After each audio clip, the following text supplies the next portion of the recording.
translating what French wrote about the Egyptians back to Egypt, back to Arabic, and trying to understand yourself in terms of the representation of the other.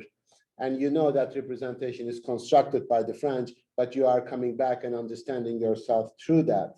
And Daniel was raising the general question about, like, this is the act of translation. How do you translate certain ideas to the to other contexts, I would assume, but how do you translate something somebody said about you back to yourself? And that's an issue in the colonial or decolonial thought. Yeah, that's a very important problem of what I would like to call in this chapter self-colonization. This is not something that can possibly potentially happen, but this is something that happens, that happened historically. Namely, you understand yourself through the eyes of the other. And if you think about the moment of recognition in Hegel, that seems to be pretty clear. Namely, this is the problem with the issue of identity. Conceptually, identity is always presented as something you create about yourself. But both as a concept or even as a linguistic term, any label of identity is always already constructed through the other. So whatever you think most intimately belong to you, in terms of which you create solidarities and groups and belonging and warmth and solidarity, etc., is already something constituted for you by the other. So I want to say, being an Egyptian is not even an Egyptian concept. Being an Egyptian is not even something Egyptians define.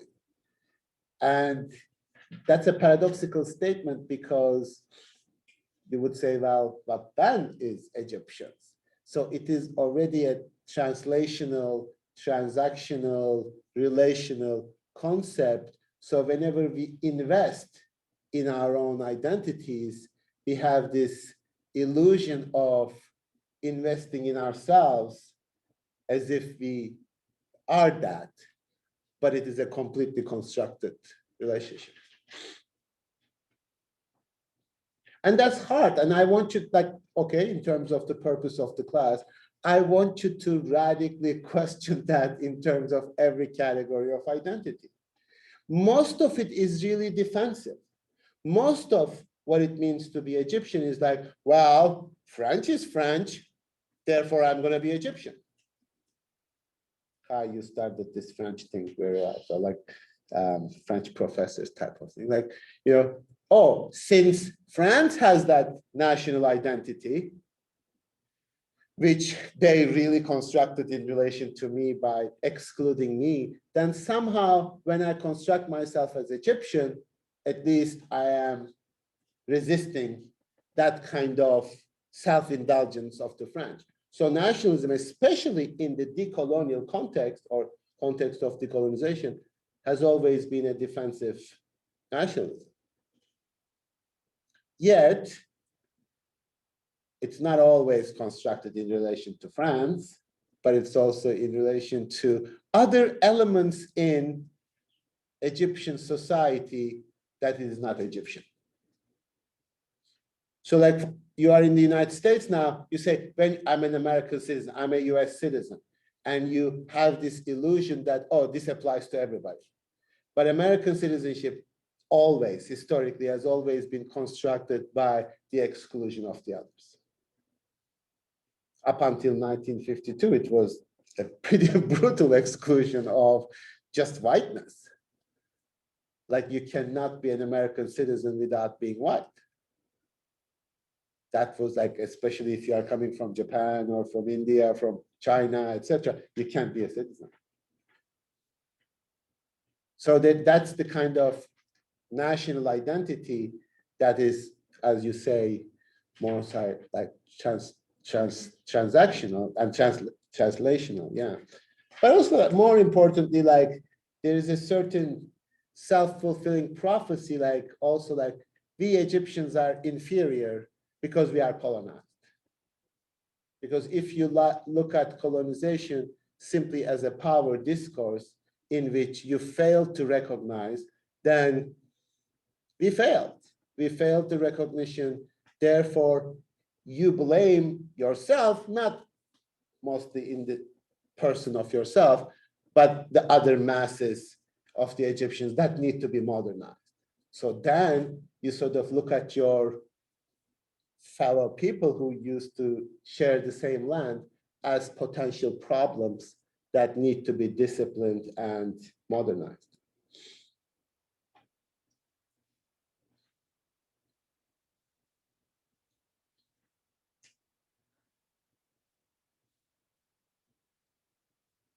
This is a very dangerous self-perception, because you think that you are perceiving yourself, but you are always perceiving yourself through the other. And I'm sure those of you who come from other countries, other communities, other parts of the world experience that in relation to the United States and to Europe, etc. I used to think that Turks were very lazy, because I've been told that by Europeans for decades. I mean, lazy is not the worst part. There are other things.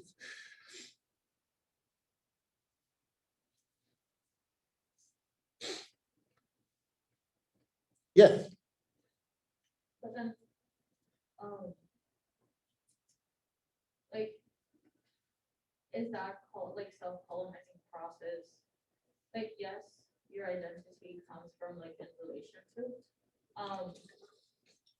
but then that play of accepting, for example, like you said, like that Turks are lazy, like the identity that you like accepted in kind of a way of like Turks are lazy just because like that's like what Europeans have fed to you. And like how is that built like identity transgress to like you being able to discern that that's not real, or that that's like has been fed to you? Well, that's very complicated. The question is, how do you discern that it is not real? I would say it is real. I believe it. So the question is for me not to actually prove to Europeans that Turks are not lazy. I mean, that's not a statement here and there. I mean, my issue is like you cannot make statements about any identity in terms of their industriousness or laziness. The reason that they name Turks lazy is because they need to construct their own identity, which is also far as industrious. So the problem here, as we talked last time, is not correct representation. Then it is my job to prove that Turks are industrious. That's it. That identity category in terms of that attribution, that predication of laziness or any kind of, is already problematic to make it. So my issue is not, oh, Europeans are so terrible in designating me lazy, because they can also turn around and say, oh, Turks are very hospitable. Then I'll say, I like that one. As if that, because it's a positive stereotype, then I should accept that because, oh, like, what do you want? And this is what we think that we can do to each other. We kind of say like, like people do things like that. It's like, if you are, and it's almost always like defensive too. Like whenever you say like, oh, you are a colonizer. No, I'm not a colonizer. I think Turks are wonderful. They are hospitable. I love them. That's the response. Or if you are if you are like accused of being sexist, no, I love women. They're all wonderful. It's like, what does that even mean? Like as if you can make a statement like that, as if that there's a category that corresponds to that identity and you can make a predication. That's the problem. That's the level of representation that is problematic. So I would say I'm not really interested in the truth value of the statement. I don't want to claim that Turks are not lazy. Oh, sure, I don't care. The issue here to make a statement like that and constructing as if there is something like Turkness that can be lazy or not. I want to deny that. I want to deny that very ontological predication of there is an identity called Turkishness. There isn't. Now, there is as a discursive performance, and I can perform that too, but I need to understand the ontological status of that identity, not as something intrinsically belonging to me, but something that I participate as a discourse. Just like being French is like that too. I'm sure that there are French professors also teach in a non-textual way, Kai. So you made a generalization about the French. Now they are like, we have this understanding of French education as like, oh, very textual and serious. So I find that problematic too. So yeah, you're right. I mean, I guess that's what you're asking in terms of like, you can't do anything about that. You can't say that's false. Yeah, because if you go against it, you're just like perpetuating that identity upon yourself. Like, I'm lazy, so I have to work because that's what they think. That's exactly how it happens. Yeah. Exactly, and that's like what I was going for. But just like in general, just like how I don't even know how to formulate the question, but just like in general, like how can those discursive or like how can that be deconstructed in a way as like of people not even caring what other people think. Well, absolutely. I mean, you cannot you cannot do that. I mean, they are going to always make this like you live in a society. I mean, we make claims like that. Like it's not all, but there are certain aspects of it that are more relevant and consequential than other aspects. So, for example, if you say what they designate as a developing nation, you would say, oh, there is a corruption in that nation. So we make these claims, right? You know, this is like standard procedure, operating procedure of political science. Like, oh, there is a lot of corruption in that country. Now, that is an ontological claim that there is some kind of generalizable corruption associated with that nation. Now, that has consequences. They are not going to get grants. They are not going to get aid. They are not going to participate within global economy. So it has consequences. I give the example of Turks being lazy, not like that's a sort of stereotype. And, you know, I don't care if they say it or not, because I don't even see that as an issue. But if that means like, oh, you are not going to get loans anymore from the European Union, or if you are not, like it had those kind of representations have specific detrimental consequences. That's the problem. So when the United States says that, oh, they are doing this and make a generalization like, you know, the Chinese want to do that. That's just an ignorant, stupid statement, assuming that there is a Chineseness that has a unified aim, and that's what they associate with. So that's the problem. The problem is always getting past being outraged by this representation as a, you know, whoever is represented, and understand what it is going to lead to. If they do this, if they designate Turks, is it some kind of pathetic attempt to demonstrate that they are industrious, or it has more deleterious consequences in terms of how I participate in the global structure? That's an important distinction. So I would say not all stereotypes are created equal.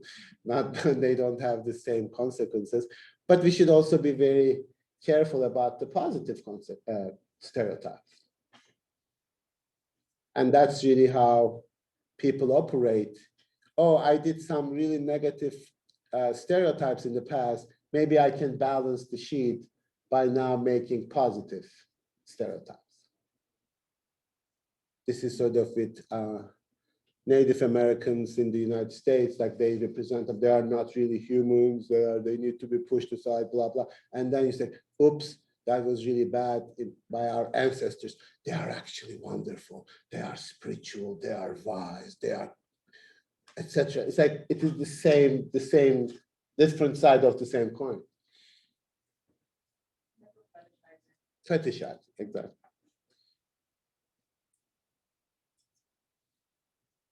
Nobody's fetishizing Turks, unfortunately. So I wouldn't mind that. Okay, let's take a little break for about 6-7 minutes and then come back, okay? Anybody has questions? This is my teaching style from now on. Anybody has questions? Yes. I just have this question of like, so like in the last class you talked about like, there's like a panoptical, Panopticon? yeah, Uh-huh. structure of like there's like invisible administrator seeing like all the visible beings. And Seeing without being seen. yeah. So I just like wondering like if there is like any possibility of someone who is visible tries to visualize the invisible. Say it again. So like is it possible for those who colonized to point out that there is an invisible power and try to visualize that invisible? Try to visualize that. Well, okay, if I'm understanding your question correctly, are you asking, is it possible for the colonized to visualize something or some center for the otherwise panoptical structure? Yeah. Well, of course, we do that, don't we? Like we really want to blame colonization onto some figure. So, and then I do that, like I say British. And you should say to me, what the hell are you talking about, British? Is this some kind of identity that you are attributing? Isn't this a constant performance in the sense that as if they are these natural, eternal Brits or French, maybe, if Kai would agree with me. Oh, okay, go ahead. Well, what I kind of notice is that to me, it seems like the language we're using is too reductive to even try to get across what we're saying, because I use French as an easy way to say the other more than anything else. So do you think it's a problem that the language is too reductive than the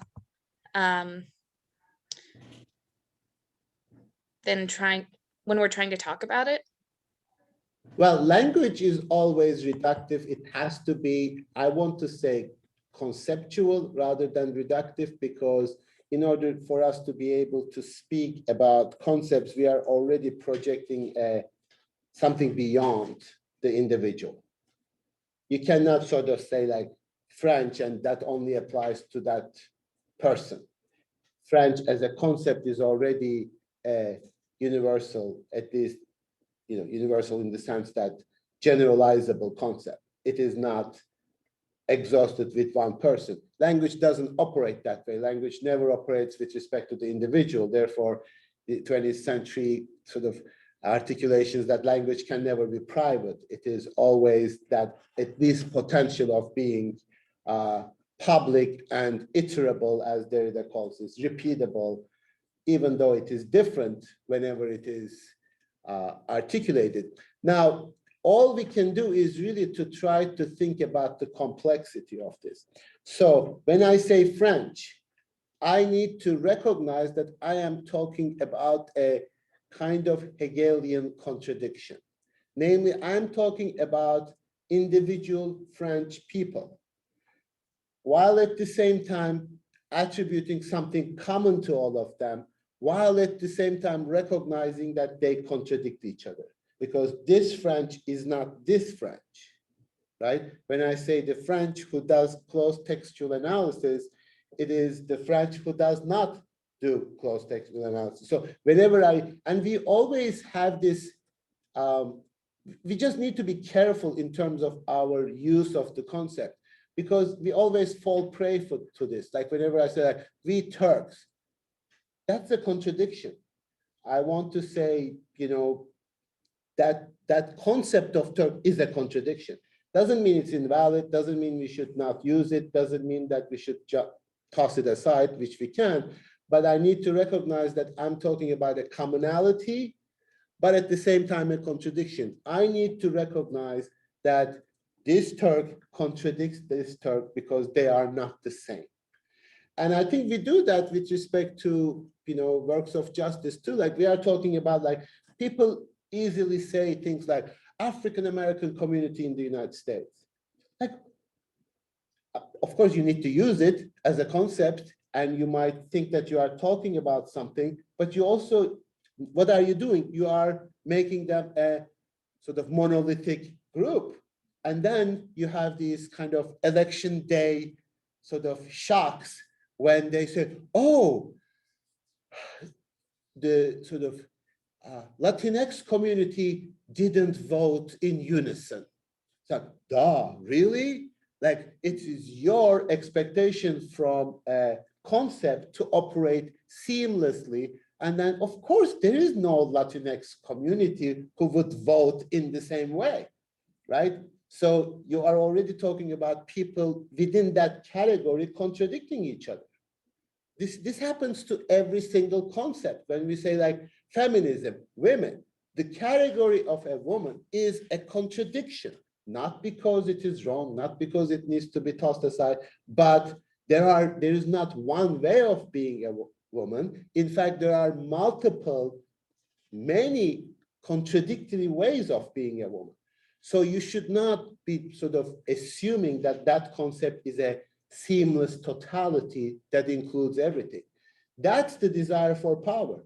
Because if I can use a concept like that, that I can control, understand, know a huge chunks of people, and when they act in contradiction to that concept, I will say, well, now you are not being a woman. That's the control. That's the control of the concept.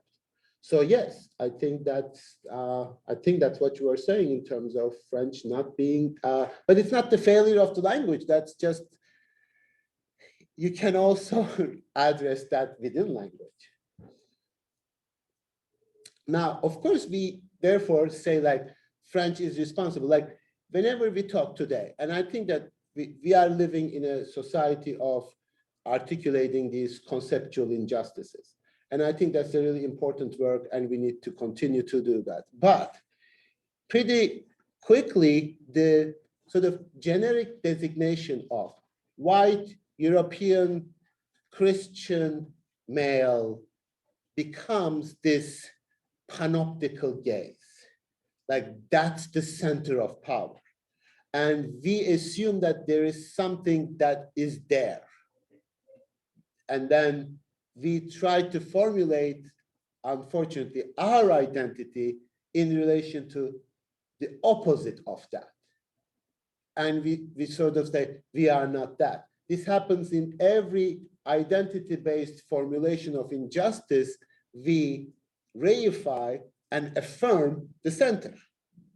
And we try to formulate it in terms of center. Now, is that inescapable? Yes, it is to a certain extent inescapable, and we'll continue to do that, as you said. But we also need to know what we are talking about, because this is not an injustice that can only be perpetrated by certain people. This is a structural injustice that creates positions of power, which can be occupied by potentially any identity. Now, we now think about a different conception of justice, because we are not saying like, oh, if I can put the right person into that position, as if that injustice is going to be eradicated. This is the same short-sighted thinking like, oh, if we can make Barack Obama the president of the United States, racism is going to be over. It's like, that's a position. That position is the president of the United States. So that is not tied to the identity of the person who occupies that. Of course, depending on who they are, they execute that position differently. But that doesn't change the structural racism in society, depending on who is occupying that position. Of course, it makes it better or worse. I mean, we have to admit that, especially after Trump. But you realize, just like people were being killed under Obama, continue to be killed under Trump, and continue to be killed under Biden.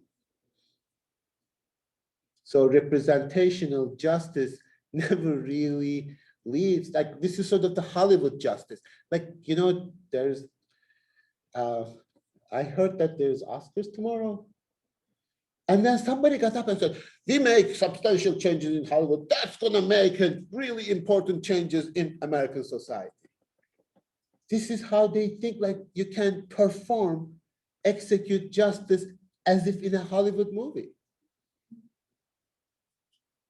This is what we think, like if we can do that in Hollywood, like if we can pay like $25 million to Jennifer Lawrence, there's going to be gender equality in the United States or something like that.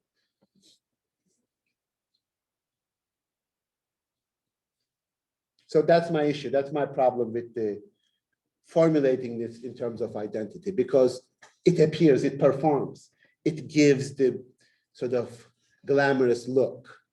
Like you can be the vice president of the United States, and then that's all, like people see themselves and then they are going to operate that as if those are all going to lead to structural changes. And it is a delusion. It's a sort of a Hollywood delusion, really. Yes. So I've been thinking a little bit about that in terms of the idea of heroes. Heroes, Or like yes. legends. Or, Legends, or yeah. people who kind of become legendary because of their stories, because of things they do, because they kind of symbolize these conceptions that we have for the betterment or whatever, blah, blah, blah. But I don't know, it's really interesting, these, like, for the example of George Floyd, like that trial will go down as one of the heroes, as one of the legends, of as one of those pivotal moments that people read about, look back and be like, oh man, you know, this happened, and that was really influential.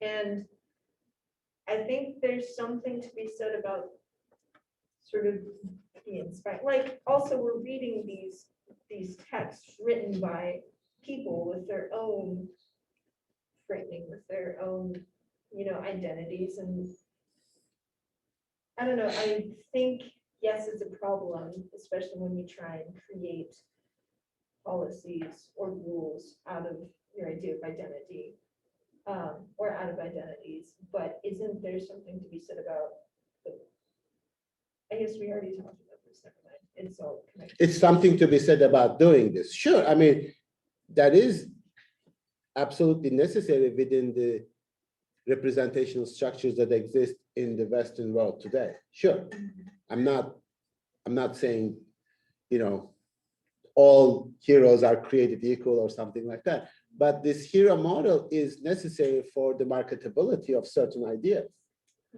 The question is, therefore, how do you exist as a human being? In the sense that, do you exist for that status? Or do you, and then you say people like, I've never seen Timothy Mitchell, I don't care. I mean, I said the same thing about Hegel, right? Like, I really don't care about them as human beings, as marketable structures. I will continue to teach without ever mentioning the name of Hegel if it becomes forbidden from now on. No problem. I think what you contribute as a human being is not like your brand as much as your way of thinking and that your way of being and the problems that you present. So that's, again, a kind of philosophical way of life. Like, is it even possible in the 21st century without branding yourself to be in a certain way? And I think that's a legitimate question. That's, I don't know. I mean, sometimes, yeah, I don't know.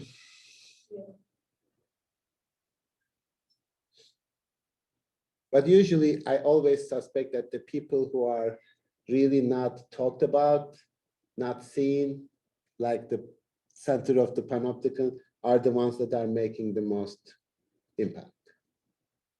I always have that suspicion. I always have that, like, that's sort of the nature of power. Like people you don't see, the people like, who is making the most power controls your life now? Not your sort of Hollywood star or a sports celebrity, etc., but those who are making the city laws in Richmond, Indiana. Those who are in the state legislature in Indiana, who is making laws about, that impact your life the most. Those are the things that you don't see. Those are the things that you don't pay attention to. Who is making like most impact in terms of criminal justice? The prosecutors, maybe not even the police. Those are the visible ones, but those who don't see, who write that report, that there was an incident with a police in which a person died.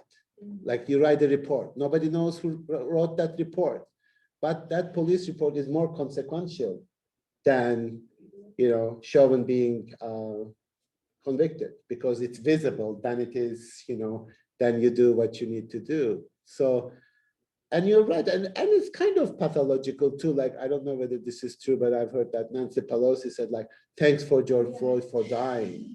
Like, you really made a huge impact. Thanks for dying, or some stupid thing. Thank you for sacrificing your life. Thank you for your sacrifice in your life. So you are already cast in terms of this, like, well, not, I don't know, hero, but like a branded in a certain way. And that to me is like the problem. And we will never talk about someone who says like, we are not going to write police reports like this anymore. We are not going to, sort of cover up things that are happening constantly. We'll have structural changes in which these cover-ups are not going to happen.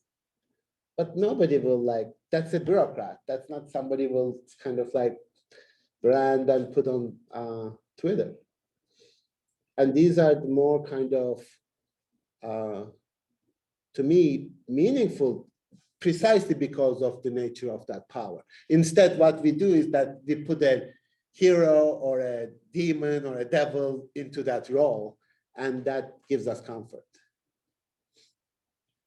And it is fine. I mean, I'm not against symbolic actions, and of course, Obama should be elected. Of course, Chauvin should be put in jail, etc. But we cannot invest our expectation of justice on that. Yes. Question that sort of goes back to talked about like communities of unified goals. I can't even hear you, so go ahead. Loud.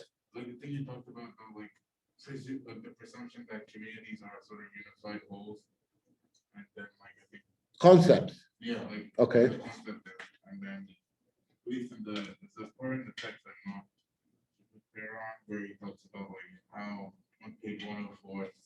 Page 104. Yeah, that's not what so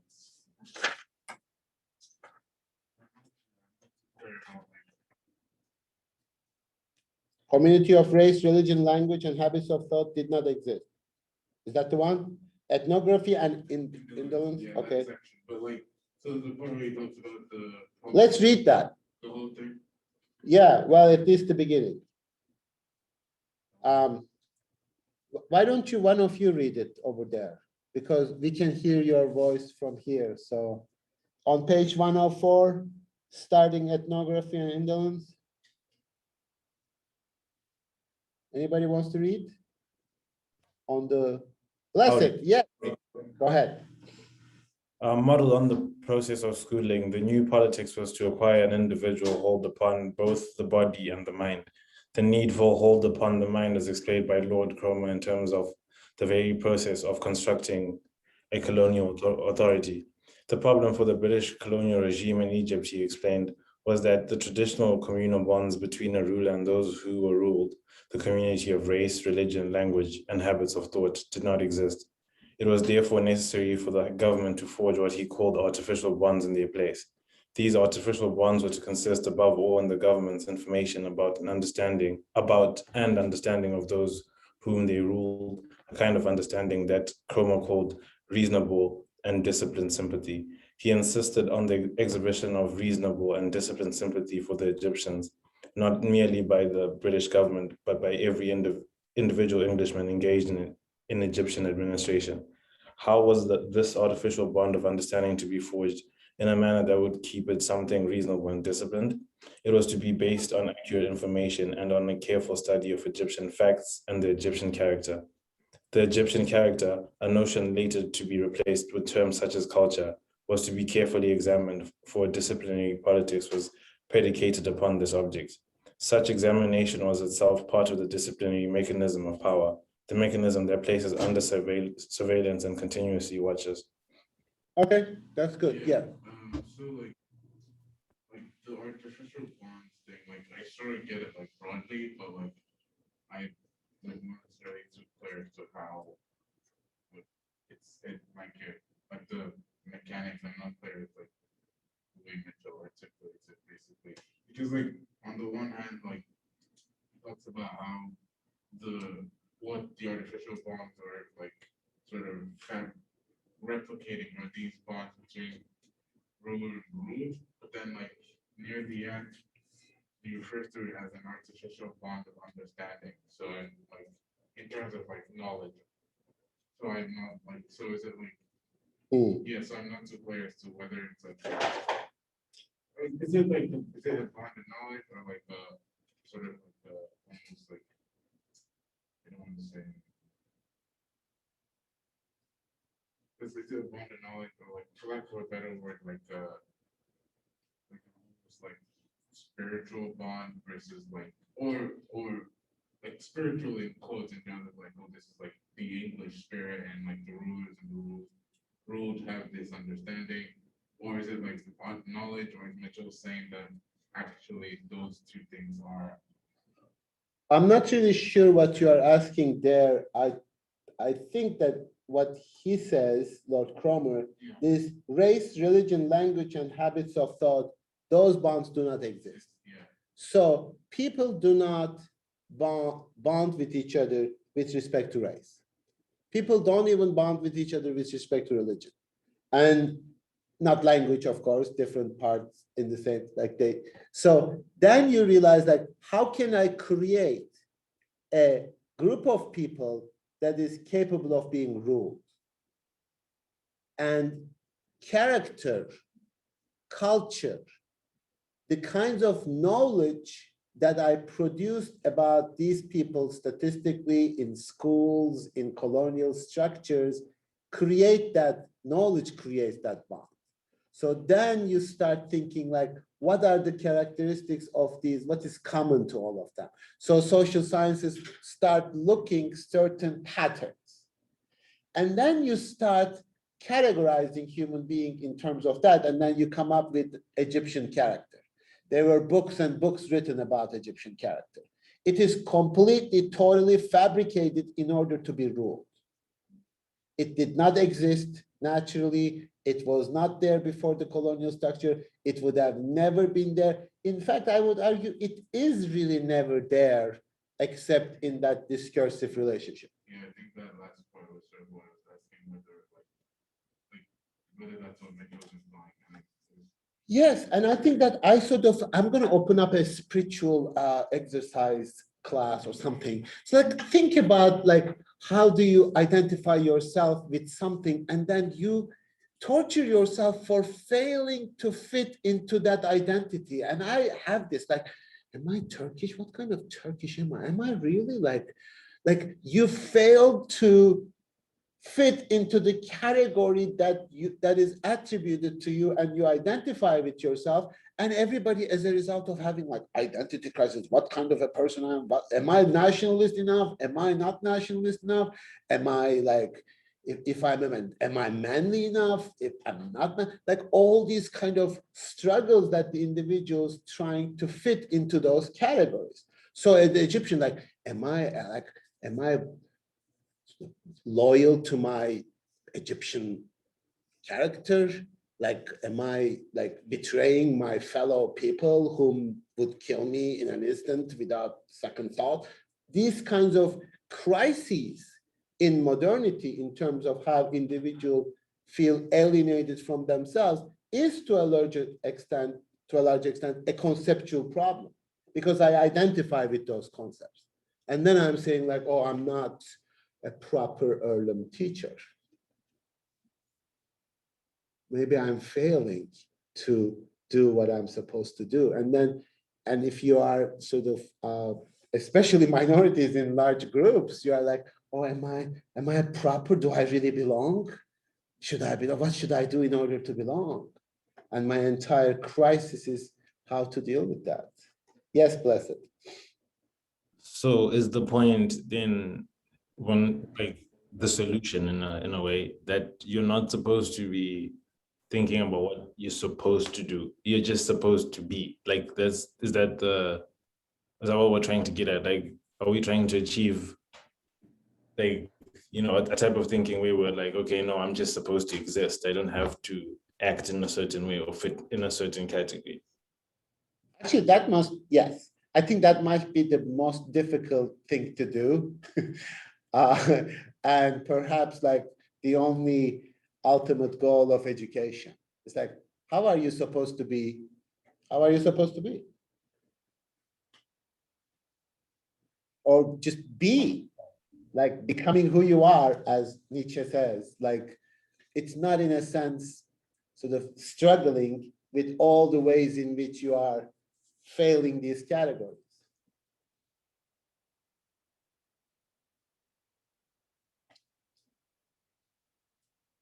How am I supposed to be? Like that's sort of the pressure. Now, of course, yes, it is a conceptual problem. Of course, I don't mean to suggest that it applies to everybody equally. In fact, it doesn't. It is easier to be certain things in certain communities, and that identity obviously doesn't force itself upon people in the same way. But it is a mutual construction. It's a mutual relationship. Nobody does it on their own, and they're like, oh, you know, for French to continue to be French and be uncomfortable in its Frenchness, it should continue to do what it does to non-French, especially in France. So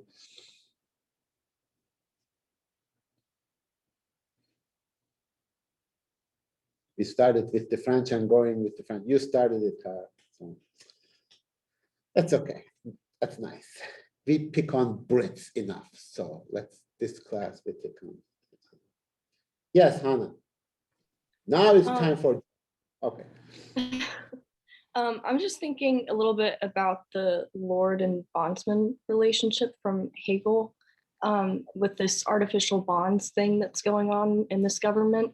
I'm just wondering, like, if the Lord is not capable of breaking out of the system, but the bondsman is because he's the one that's dependent, is it easier to break out of this kind of bondage situation if it's artificial and kind of curated on grounds that, I mean, like it says, like it's artificial. I don't know. I don't even know if that's like a valid question, but I'm thinking about that a little bit. How would that impact the Lord and bonded, like bondsman relationship? Why don't you write your paper on that? Because I think that's a really good question, actually.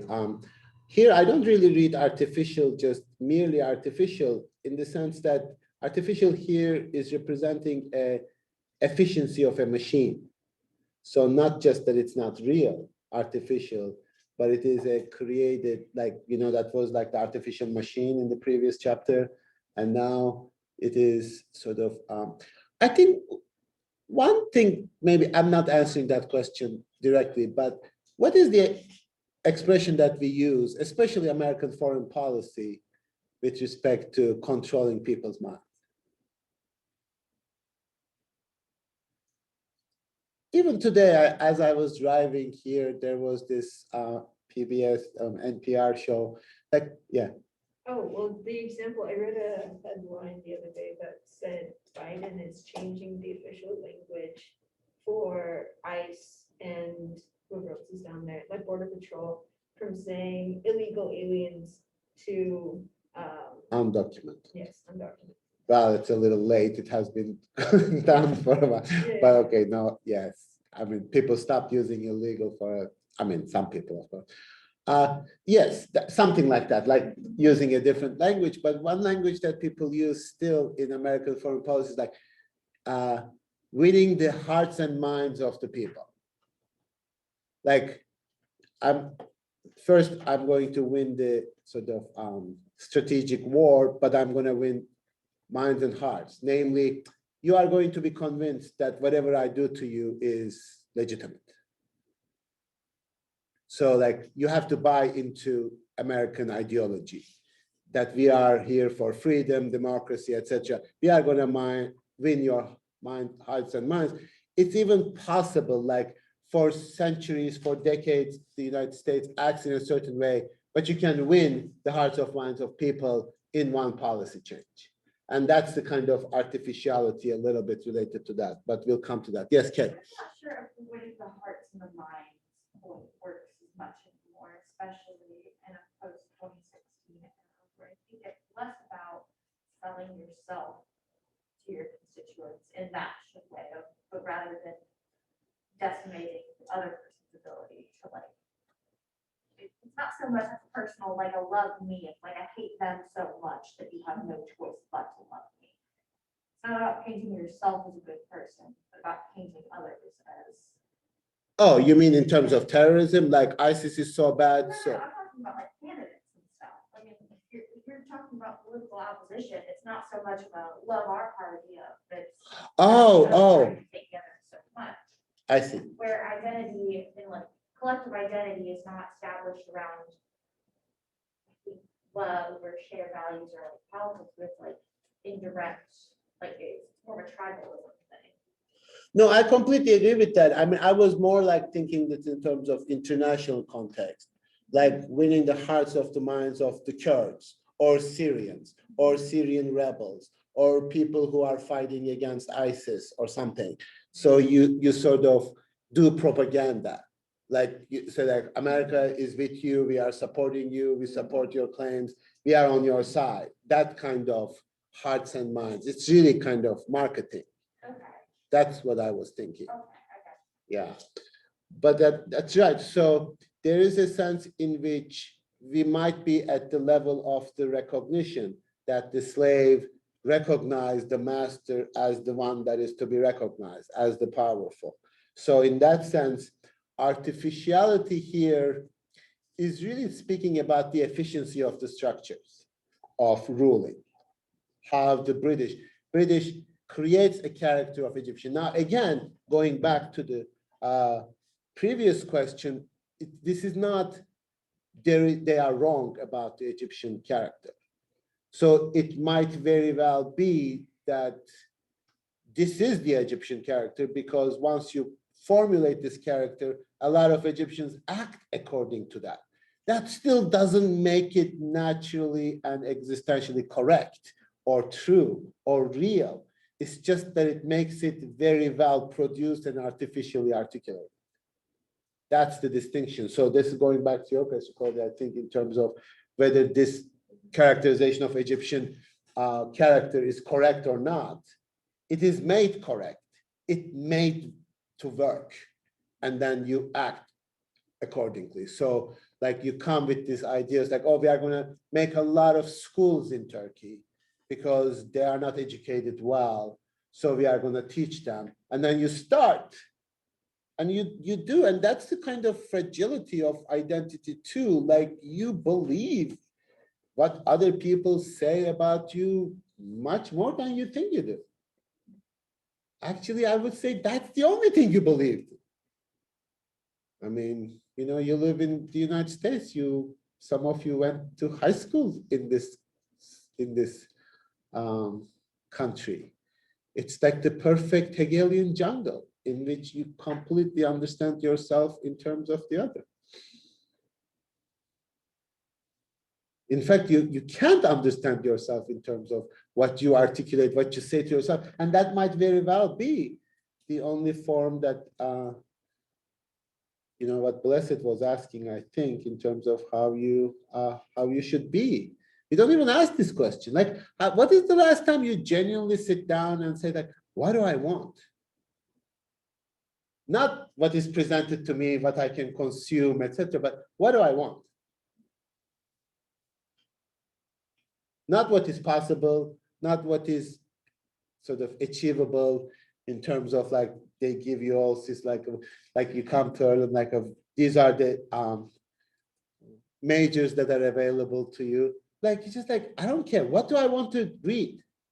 What do I want to study? What is my and not people what other people expect me to or what I learned from other people and I was impressed by the performance of this person or that person. It's like, what do I as a person even want? And I'm not saying that there is some kind of underlying truth that you are going to discover, but even that practice about being able to separate what you ask from what other people ask you.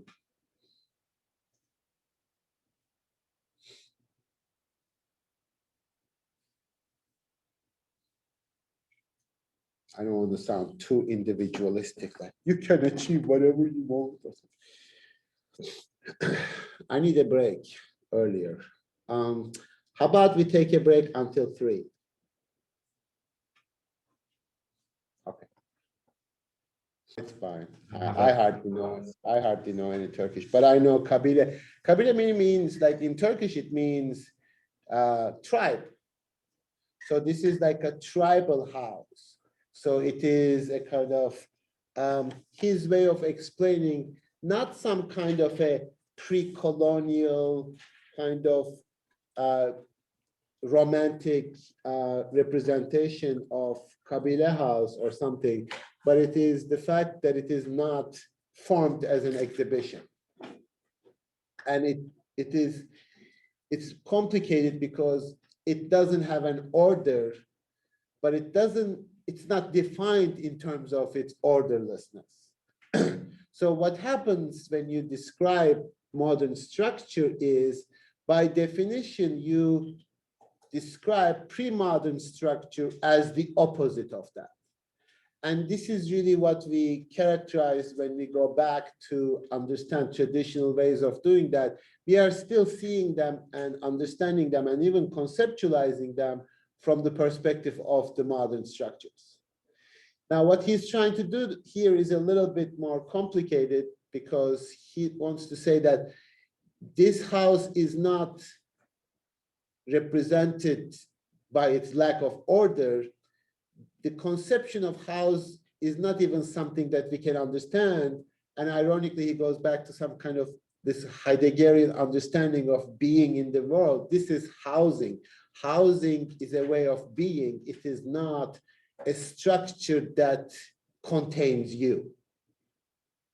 And it really changes the meaning of the term house as a abode that we are in, but it is a way of being in relation to the things around you. And I think that's very powerful. And I like that description because anthropologists usually fall into this trap or describing pre-modern structures as the opposite of modern structures. But I don't think that he does that. So yes.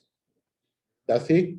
I think, yeah, that's what. I think he does. That section, I wasn't sure, like, he sets it up and he's like, there are these, like, is it clear or? The point of like the difficulties of what he's trying to do.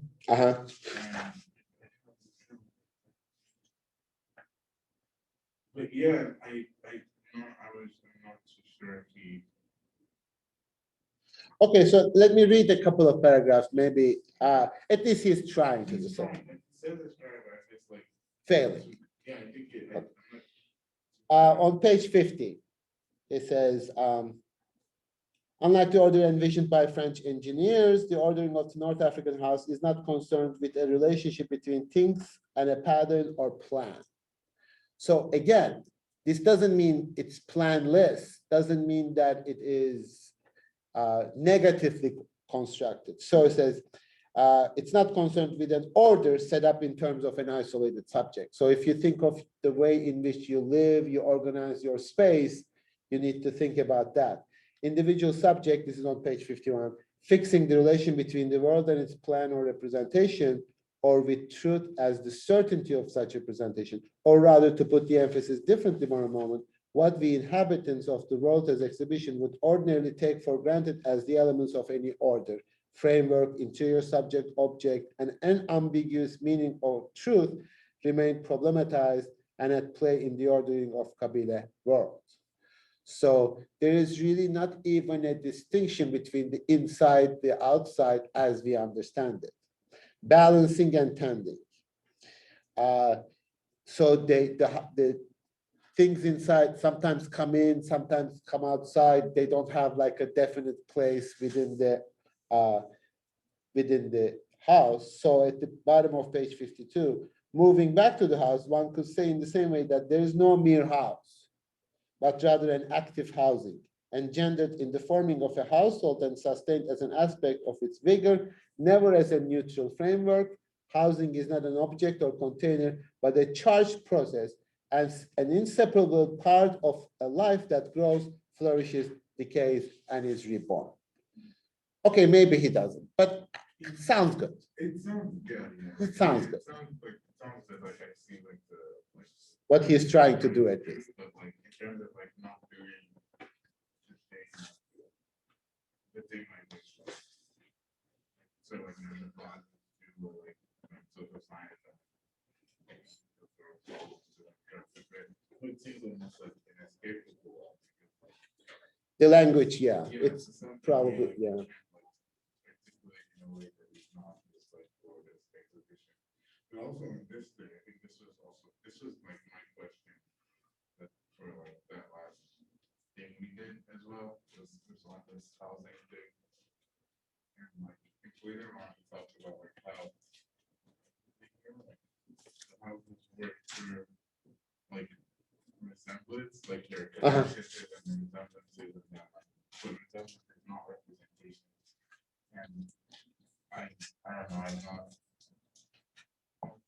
don't know, I'm not super convinced, I guess, as to how he makes that distinction.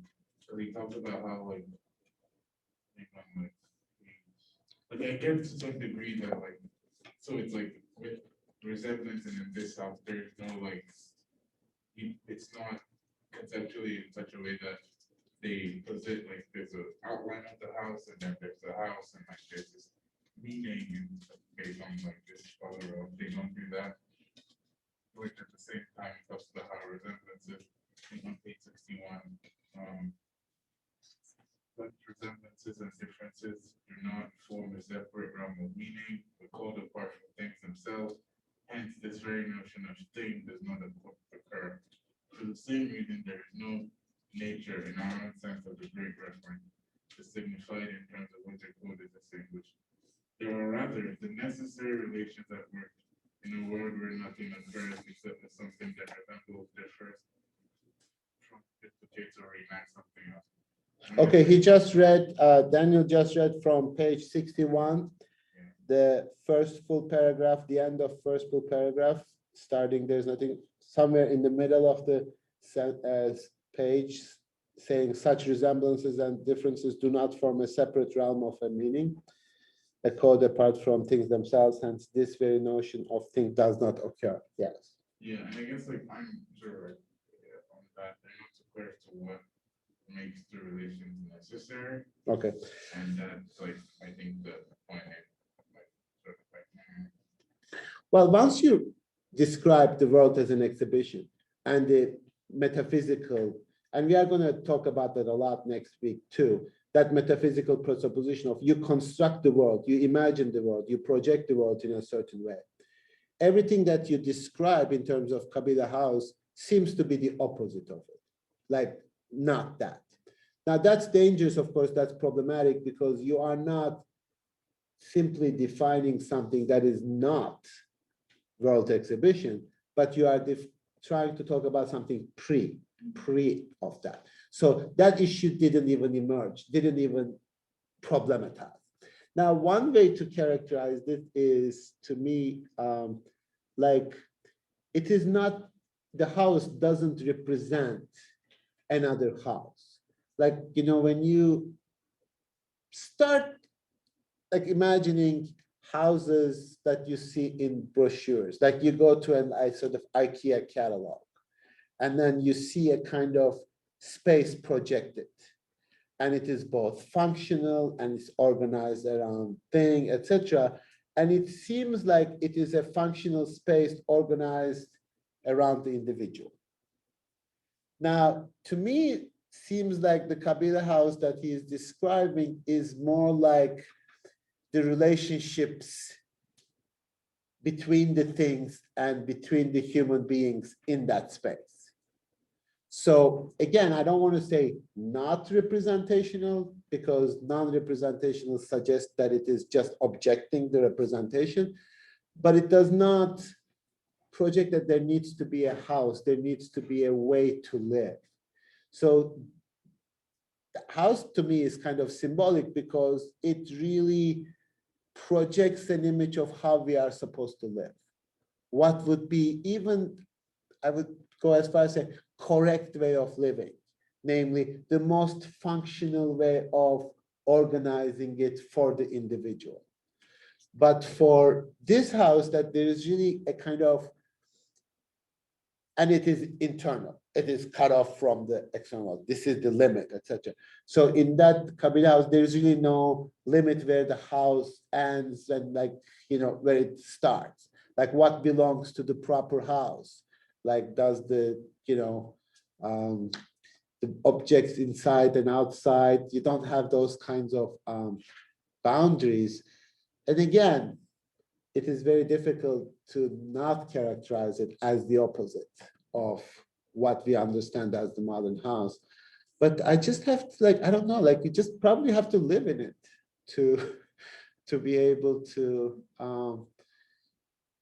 and also I would say, like, I don't know whether you experience this, like when you go to other places, especially if you go to other people's houses in other cultures, it's a completely different experience. And, you know, you feel relatively more familiar in like European houses, in Austria, in Germany, in England, etc. But then the further you travel from there, ways of occupying a house is really different. And it doesn't have like one function, like you sit on a sofa and then that sofa turns into something else in the evening, and then something else in the summer. And it doesn't have like this one function and one purpose. And then you sometimes sleep on the top of the house, sometimes on the bottom. So it's really not, it's a way of being rather than organizing your life. So it's hard to explain, yeah. But it's, yeah. Can you just like repeat Daniel's question, because I don't think. Daniel's question was, like, the way he describes it, does it appear to be, does he really get to what I claimed that he got? Yeah. Like, isn't that a negative way of describing the Kabila house from the house that we understand? I also have a question. Sure. On page 50. 50. Page 50. So at the bottom of the first paragraph, Michel says, in a sense, therefore, the male includes the female, the light includes the dark, the light includes the wet, and vice versa, for each term occurs only as the uncertain disappearance or postponement of what it differs from. Difference, as the reader would tell us, is not a pattern of distinctions or interval between things, but an always stable differing or different. And I was just like wondering, it's kind of like connects to Derrida's kind of like unity, that like other is also included in the unity. Sure, except when you, so the question is on page 50, the end of first full paragraph, no, first paragraph, not full paragraph. The oppositions are not fixed categories into which items and spaces can be organized. Did you find that on page 50? After the footnote 60 on page 50. Towards the top of the page. Yeah, and also I just could not really understand this kind of opposition of like male and female, like light and dark in this context. Okay. So,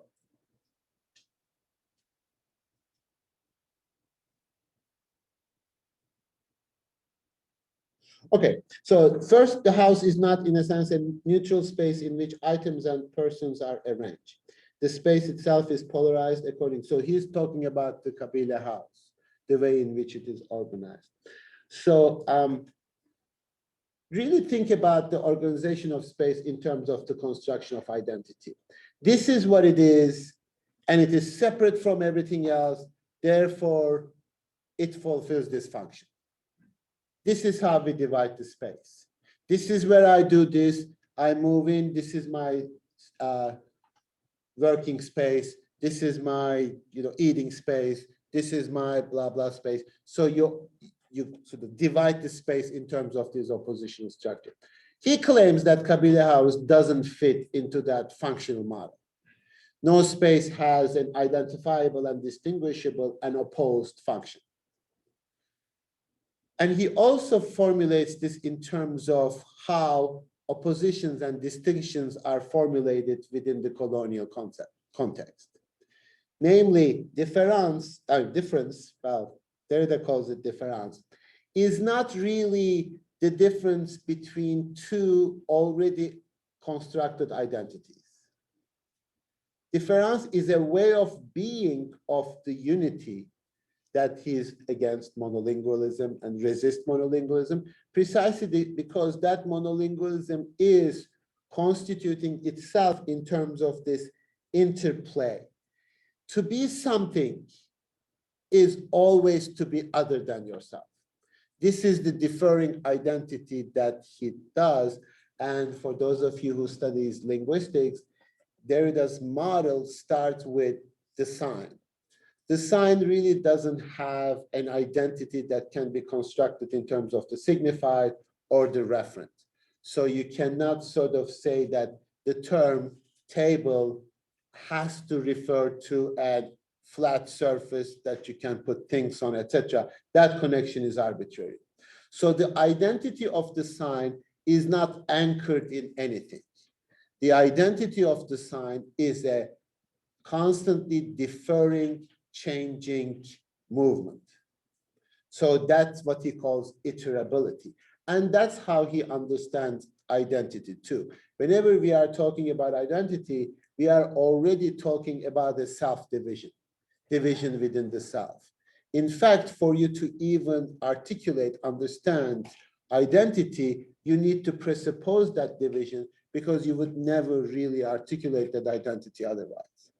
And that happens in concepts, obviously, very easily. But if you think about it, sort of in terms of your articulation of any concept of identity, we do not even ascertain uncontested identities. So he says unstable, differing and differing within. So in a sense, our desire to ascertain identity is already an indication and a testimony of that it is fractured. And it is therefore a continuous repetition of something or iterability. Now, every repetition has this character of being the idea that you are actually repeating the same thing, but in each repetition it's different. So iterability has this connotation of iter that comes from Sanskrit, I think, of the word other. So each occurrence of yourself is actually different than yourself. That's why you have a self. So he reads identity also, any form of identity, in terms of this paradigmatic understanding of the sign. Sign is always different when it is used, but it's always the same. Its sameness is a function of difference. So whenever I say table, table, table, table, are you saying the same word?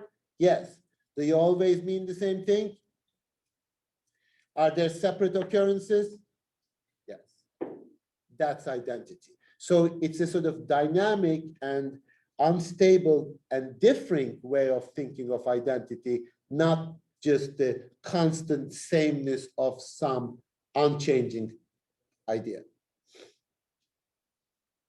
Yeah, I was gonna say like, so it would be that like the colonial movement would be like Colonial what? the colonial move is sort of like would be like sort of trying to like the investment in making this like thing, this category like stable and bound. Yes. Colonial investment is fundamentally reducing the other to the stable identity so that you can secure your own identity as well.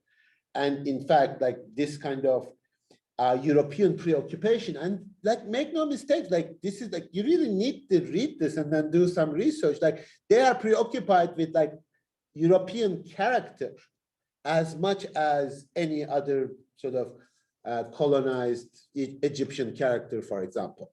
Like there are certain like philosophers, thinkers, biologists, etc., thinking about German identity. What is it? It's poets and thinkers. This is what it means. This is national character. And then the French, oh, they love love. They are passionate.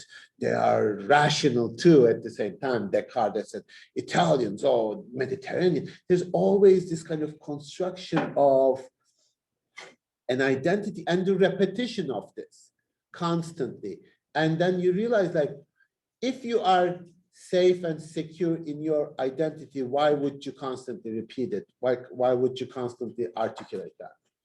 So that's sort of like nobody goes around and say, I have 2 years, I have 2 years. Look at me, I have 2 years, because it's not a contested identity, not in terms of which you can articulate yourself, but it is probably one of the most universally shared concepts.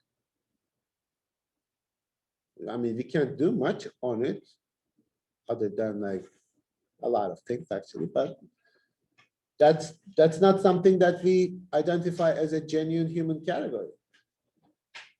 Because why? Because it doesn't distinguish, it doesn't differentiate, it doesn't even differentiate within me. So like every time that you say something about what you consider, I don't know, what you call yourself, I don't know, what do you call yourself? Like you said, it is necessary to articulate this concept. So if you were to use like Esther, which category of identity do you associate with?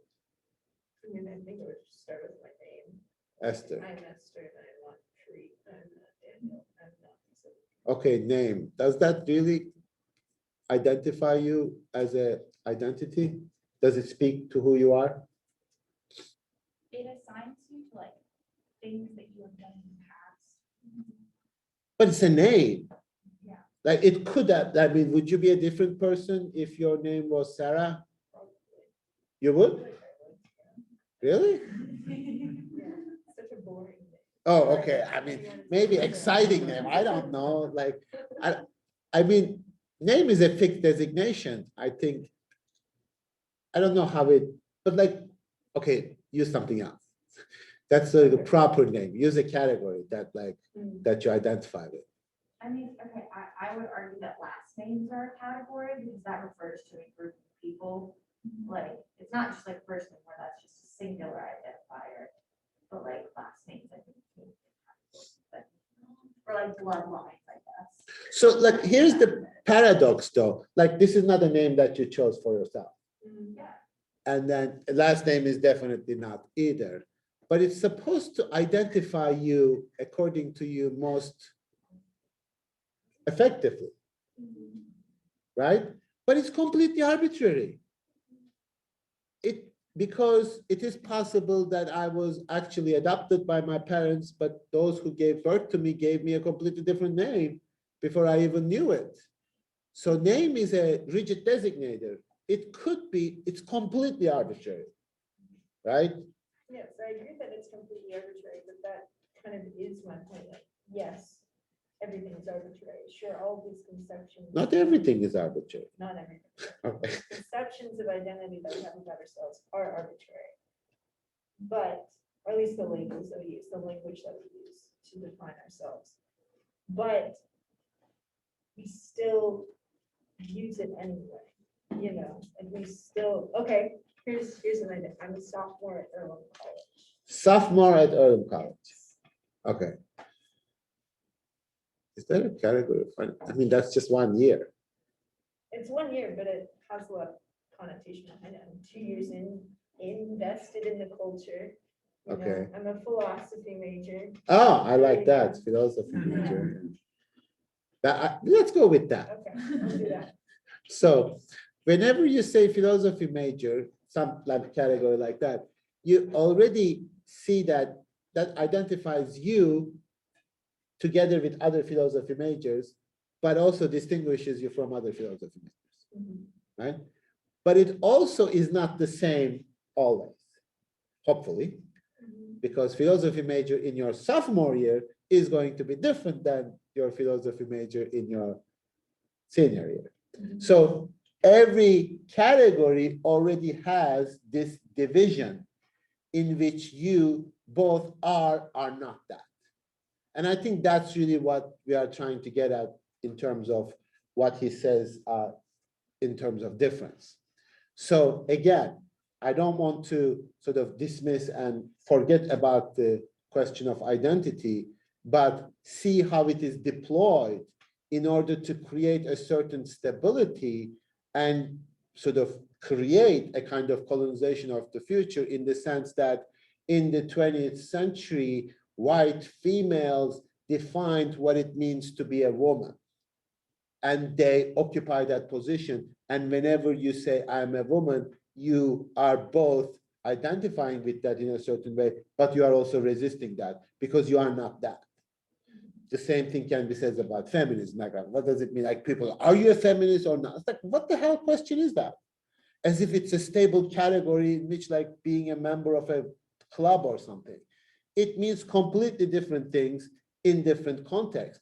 But when we sort of have this identity crisis, am I a feminist or not? That's a ridiculous question, because you take that category to be a stable identity.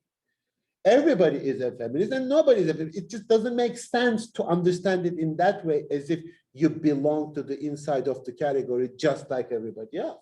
It really depends who I'm talking to, how I'm relating to other people, what kind of issue there is at work there, rather than as a general thing that identifies me on my Facebook status, right? It is a relationship with certain people, definitely, with certain people, definitely not. It is not something that you can own, that you can sort of hold on to. And it is important to understand that, not just for like a semantic distinction, but understanding the nature of identity and not just allowing ourselves to be overwhelmed by either belonging or not belonging, because a lot of people are having crises about this. Like, am I or am I not? Am I really this? Am I not that? It's like, you cannot ask that question. You should not ask that question. You should not live like that. Yes, Kate. You state what question you should not ask. Wow. Like, I just want to make sense of what you're saying. Like, what is the question that we should not ask? Am I a feminist or not? As if that question can be answered once and for all in every context in the same way. As if there is a stable identity of that. I mean, I gave the example of feminism, but I can say like male, like, are you a male? Like, I don't know, like not in the same way. I'm certainly not the same, performing the same thing in the United States as I do in Turkey. So yes, maybe in Turkey, some people will say like, you are not even a man or something. I was like, fine, whatever. I guess the question that I have, something that stems from it, is that if you don't ask questions like that, even situationally, then how can you critically analyze the way in which you were being, the way that you were contributing to colonization? Because if I just take time to ask myself, am I not being a feminist? Then am I not taking out the space to review the impacts that I'm having on Well, that around me or essentially things like that. I don't like losing like, okay, so Kate's question is, how do you, if you don't raise that question, how do you resist in participating in colonial structures, for example? yeah, because it's like okay, I understand that I cannot call myself, I'm not gonna be able to accurately determine if I am something, but am I acting in such a way that aligns with the values or agenda of the colonizer? Yes. So if you're not asking questions, I don't see how you can critically analyze the contribution that you're making. Okay. I think my response to that would be the agenda of the colonizer is not an agenda of a certain identity. And you cannot rid of that agenda by ridding of that identity. So my issue is that, of course, you can ask that question strategically, not substantially. You can still ask, of course, you should ask. Like, am I a feminist strategically rather than identity? Is like, does it belong to me inside of me? So I'm like, do I have the proper jersey or something like that? But am I acting in this way here? And that's the meaning of feminism here. Just as you need to do the opposite, namely, am I, okay, I don't want to give the example of feminism because I don't want to get into that discussion, but am I a colonizer or am I colonized? Like asking that question, am I supporting? Is it possible that my desire to be a non-colonizer is actually the interest of the colonizer that I'm supporting? Because there's a very important opposition here is that I believe that this perpetual desire of trying not to be racist in the United States, trying to get sensitivity training, self-examination actually, etc. That actually to me is a racist project. That is the interest of the racist, of not appearing to be racist in terms of identity. Like, oh, I've done the sensitivity training. I am like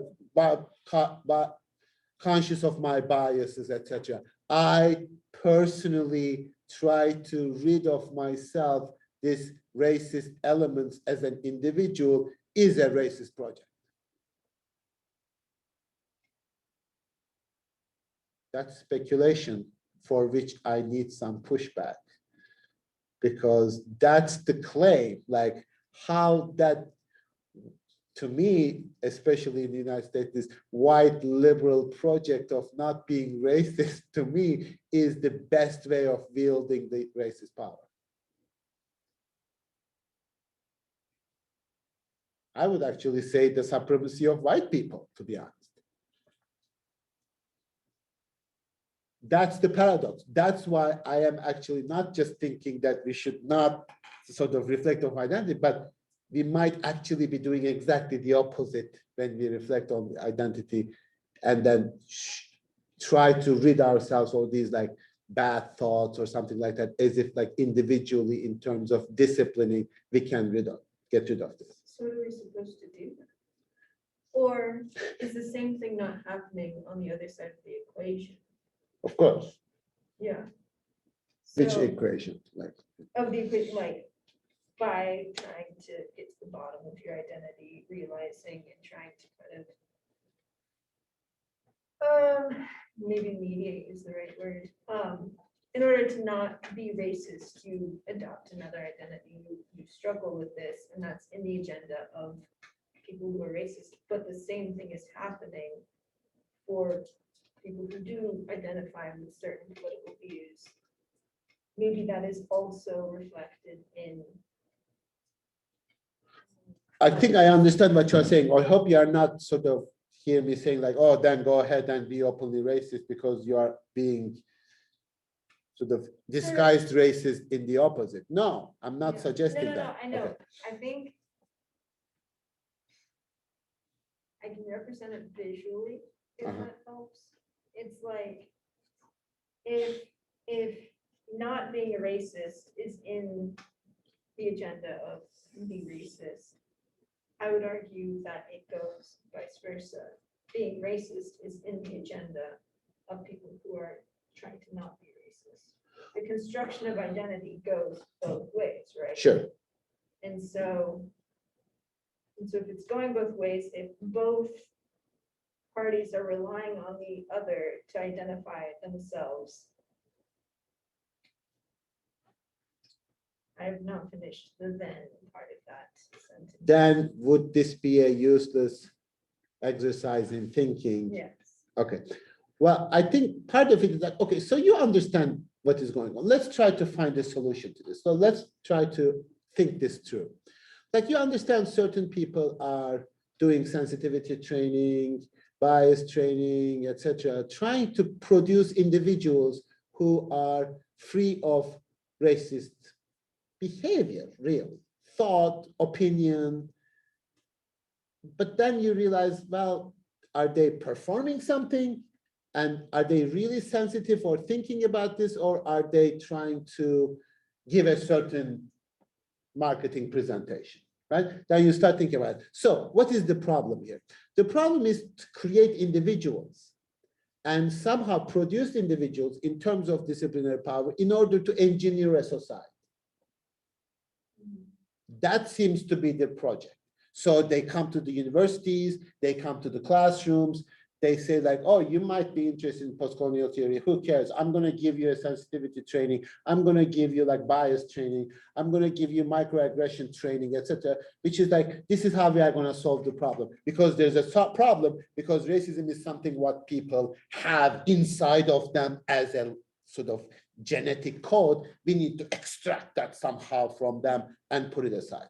Or is racism a relational concept in which you cannot produce individuals in order to get rid of this?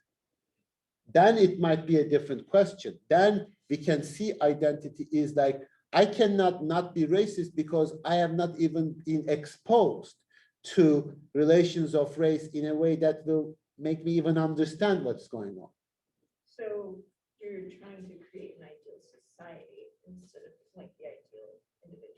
Well, okay, let's not get carried away in terms of ideal. I'm just trying to see that there is a society. There is a set of relationships. So racism is a set of relationships, not a genetic code or some kind of something in your DNA. Now, that unless you work on relationships, which are organized culturally, politically, economically, more than anything else, then you are just sort of doing the same kind of colonial project of creating individuals, like Egyptians. Like, let's create an Egyptian character, or let's create a non-racist character. And I think this is what they are doing. Like, for a lot of people, this is a kind of, you know, work on yourself as an individual. Really does that, like, because we think like society is the sum total of the individuals. If I can eradicate racism from every single individual, at the end, it will be just gone. But racism doesn't emerge as a genetic code. It emerges in a relationship with others. And those structures that regulate those relationships are always the same. All I'm doing is that while participating in those relationships, I am saving myself as from the label of racist. That's the problem. I'm not saying be racist, of course, but that's not the way in which you can imagine individual and the society and human existence. That's colonial. That's colonial production of an ideal society. In fact, production of an ideal society, even in fact, the projection of an ideal society would be problematic in terms of like completely non-racist, whatever stupid abstraction that is. Instead, there are very concrete, obvious structures, regulations, laws that exist in this society that pushes human relationships to happen in a certain way. Let's change those.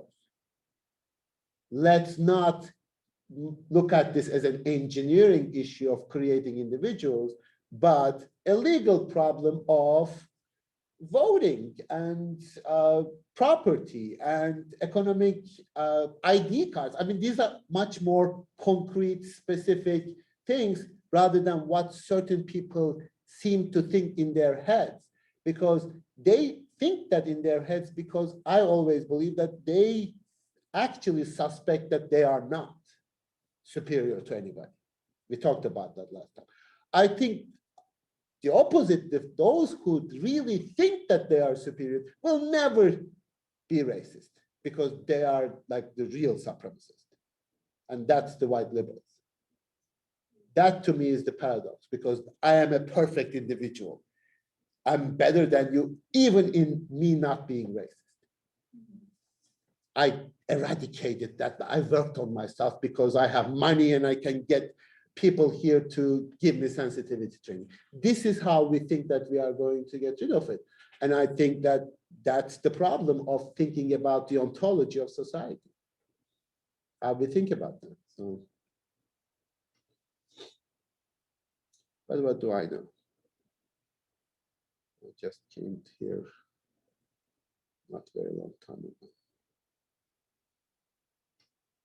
But I think that's what he's implying in terms of construction of identity.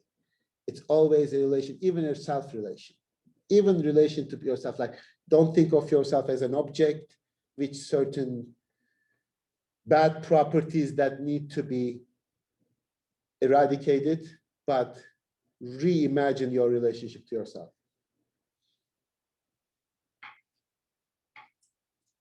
And mostly our relationship to ourselves appear from this desire to appear in a certain way. Like, I want to give the impression to be certain way. Yes. I was gonna say, how do we even start the act of reimagining without reconstructing? Like, Do what again? like, how do you like reimagine a way of doing yourself without forgetting the act of constructing yourself, like under the guise of being a different way, if you so fall victim to the Well, I mean, what can I say? There's a way in which certain people in this country interact with each other. I don't even know multiple ways in which I may or may not be racist. That's really going to appear in my relationship that I may or may not have with other people. So if you are living in some suburb of the United States with millions of white people and never associate with anybody from any other race, culture, international nationality, etc., how are you even supposed to be non-racist? How are you supposed to be even understand the extent of your own racism? I don't know. Like, this is not something that you can read in your DNA. I don't know all the ways in which I may or may not be racist, actually. Put me in situations in which I will see that for myself. Like, it's easy to speak in your suburb and say, oh, do this and do that. Like, what do you do when you are in that situation? It is not a kind of sort of biological label. It is an existential relationship.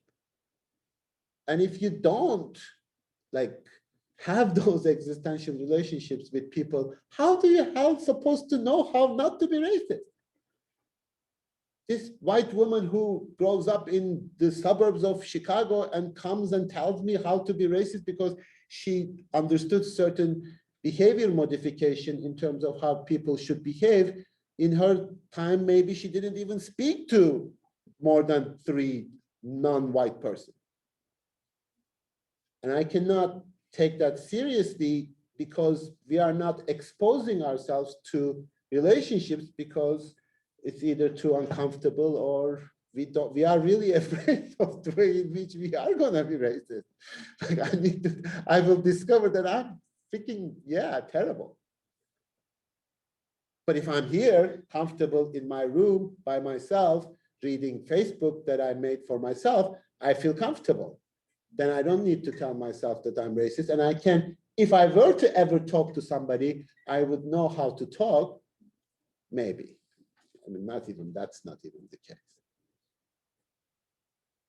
But then we are sort of glorifying these kind of relationships like, oh, I need to be a very specific performance in the presence of people from other cultures. Like, oh, I love your culture. I love your food. That's so authentic. You are so wonderful. It's fake and it's pure performance and it serves your own purpose rather than any kind of structural change. That kind of fetishism. Like, oh, your culture is so interesting. It's like, shut up. And I think to like a certain extent, like, you know, that to a certain extent, like, the process of like even appropriation, Yeah. that same fetishism happens, which also like reminds me a lot of like the master slave dialect. Yeah.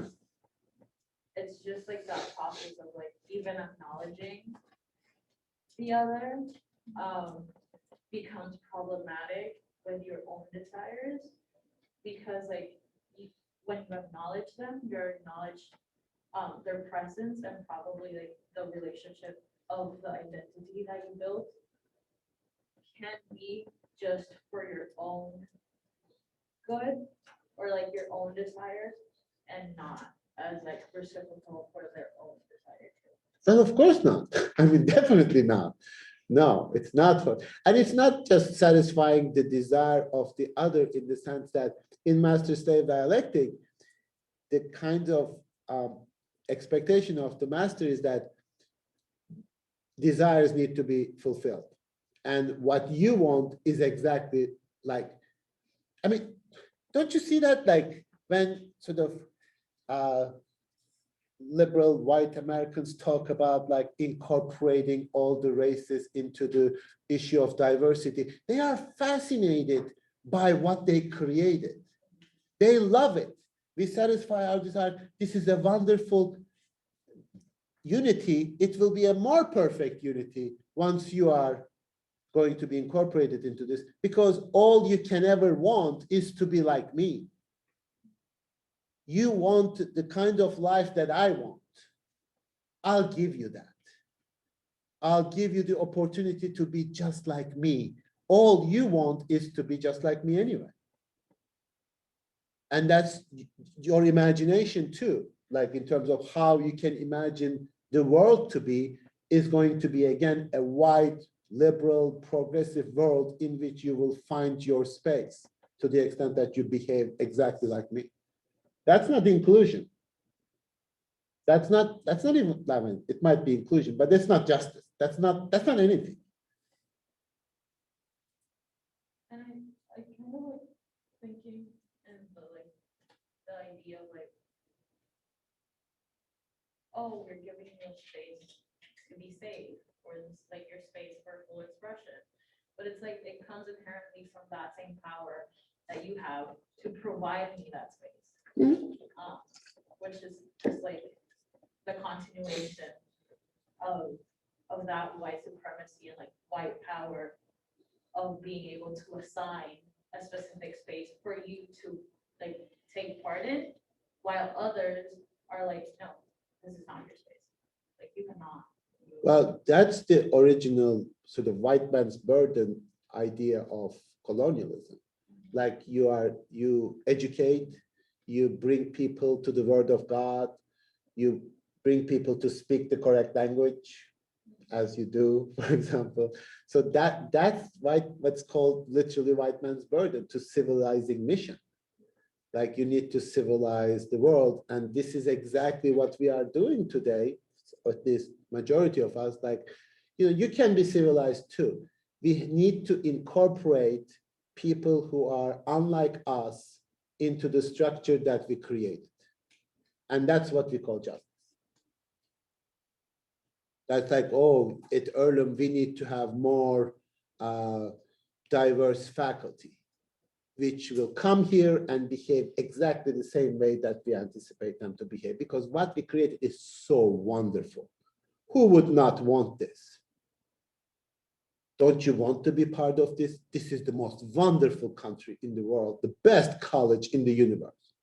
It's the same mentality of looking into that monolinguistic structure or monological structure and formulating the problem of incorporating other into this. And I know what is injustice is for you. Yeah, go ahead.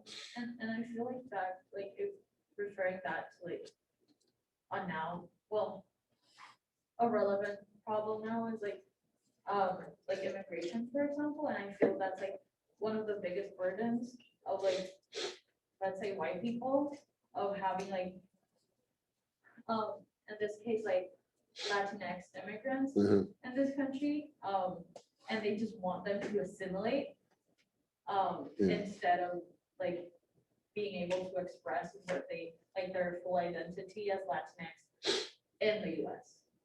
Well, okay, so there is this thing. I completely agree with that. I think that, assimilation is what maybe even some sort of more right-wing people who are against immigrants might want to, like, just assimilate, just behave just like us, etc. So, but then there is this sort of debate, right? So that, of course, as a person, I believe like you should be more accepting than not accepting. If the opposition was formulated in terms of accepting or non-accepting, of course you have to go with the accepting. Yet at the same time, is it possible to rethink this whole issue of immigration? Like, the reason why we have this is the result of a fundamental economic injustice of exploitation of these people where they are, that the United States have been doing this for decades, for centuries in the non-US America, right? So is it anybody going to say like, oh, maybe we should change this dynamic in such a way that our economic superiority is put into jeopardy? No progressive liberal who is tolerant to immigrants would agree to anything like that, because that undermines the perpetual superiority that gives me the moral superiority of casting myself as someone who can accept you into my midst. I need that. I need that for my self-image, because I need that kind of political construction of identity. So then the question is like, are you pro or against? Like, yeah, sure. I mean, you have to be one, but neither one of them really addresses the issue.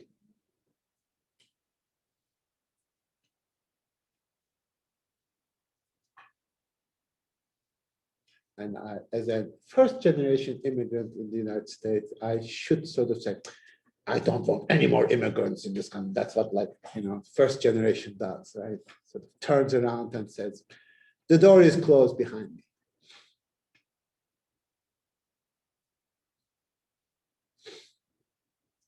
When I first got my American passport, it comes with this brochure that says, the world is yours now.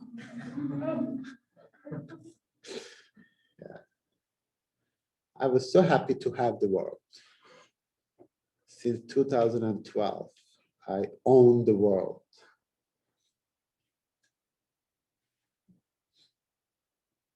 But then also like that same, like my mom is an immigrant too, and like she went through the process of like getting her citizenship. And that's like what I was like coming from when I asked like a couple of weeks like about naturalization. Like that's also like a word that they use for that process. And for me it's like kind of mind breaking. Because it's like how all of a sudden you were considered an alien or an undocumented person, and now you have the rights to be naturalized as a US citizen. Yeah, okay. So Claudia asking about the concept of naturalization. I don't know if there's anybody who is naturalized here. Is there anybody? I'm naturalized. I'm natural now. Okay, so the INS calls the process of becoming an American citizen naturalization. naturalization service, right? That's in the name. So that's a natural citizen. So naturalization. So yeah, I mean, of course, that's it. You don't take that term seriously. Okay, so like, are you a natural human being now, etc. But yeah, that's again a concept that can have like various problems. But I think it really speaks to the same gesture, a similar gesture, in terms of what we consider to be orthodox for us, the normal, natural. And it is whenever somebody says something natural, something is natural, this is natural, and most importantly, unnatural, they are really speaking about a power relations rather than an established fact in nature.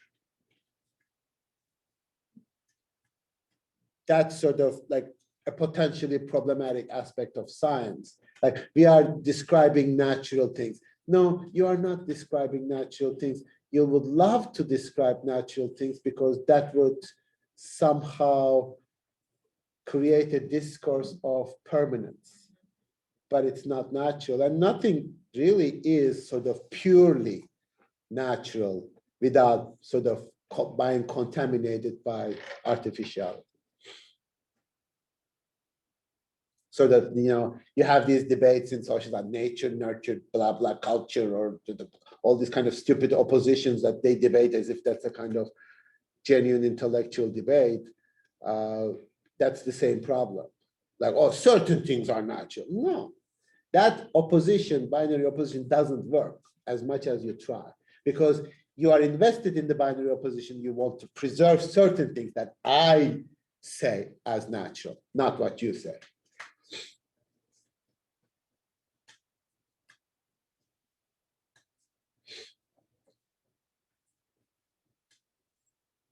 Zoom world is a little quiet. See, when you are in the classroom, you are more engaged. Because you are not comfortable on your chair about to fall asleep. Yeah, see, these people are very uncomfortable on these terrible Erlen chairs. That's what you need. You need to subject your body to pain.